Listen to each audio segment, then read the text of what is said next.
Kent English reporting a RFP to Vermont, Minnesota, Montana, Wyoming, Wisconsin, Maine, North Dakota, South Dakota, and maybe New Hampshire for a automotive assembly plant where we intend to make cars for working folks with the latest in technology. We fundamentally disagree with the sourcing of foreign automakers in America. We think that we think Americans can make automobiles. We think that we kind of like invented the Iron Age.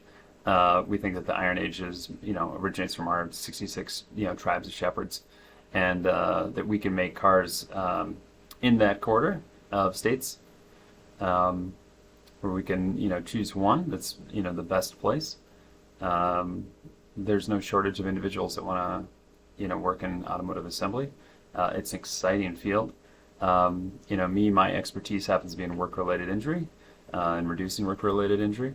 That's exactly the sort of field that we need in a new working class car, one that has workers who are protected, who are cared for from day one, rather than after the fact, looking back and saying, well, we should have done it this way.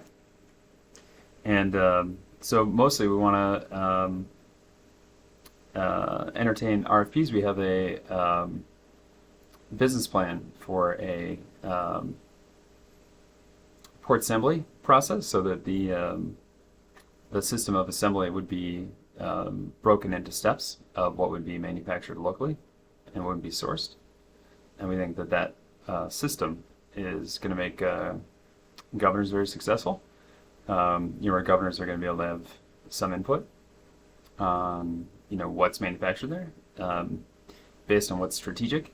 If you look at United States versus some of the global competitors in the automotive space, what you notice overseas is incredible protectionism of the automotive industry.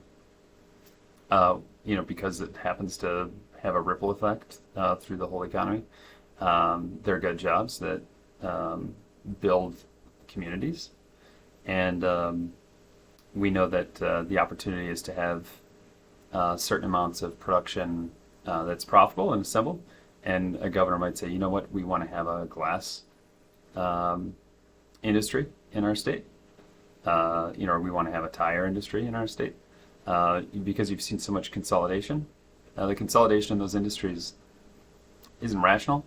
The automation in machinery means that smaller scale, full capacity assembly lines are just as successful as oversized ones. The idea of having cars manufactured in one plant in one state and shipped everywhere from there makes very little sense.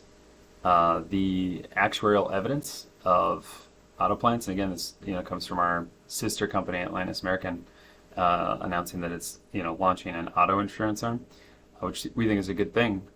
We think that auto insurance from our Kent English brand of automaker is going to ultimately be successful.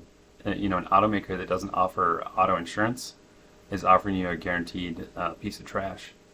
And that's, a big problem with the auto industry. And our business plan calls for not producing trash.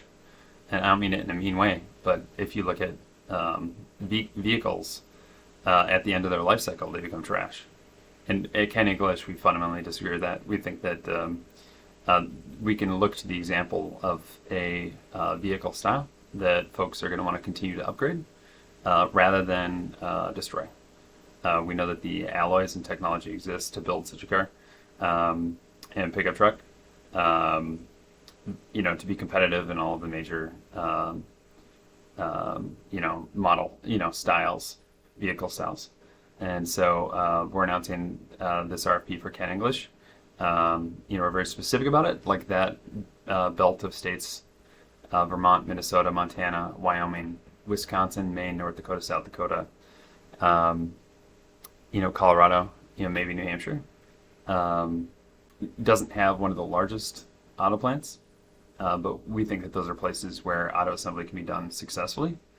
Um, including our port assembly process, our port assembly system, which we think is very straightforward, and can be used to help develop and cultivate local industries to the state. Industries like glass, like tire, like acrylic, and ultimately, be a boon for the state. And so we welcome those U.S. governors to join us at Ken English.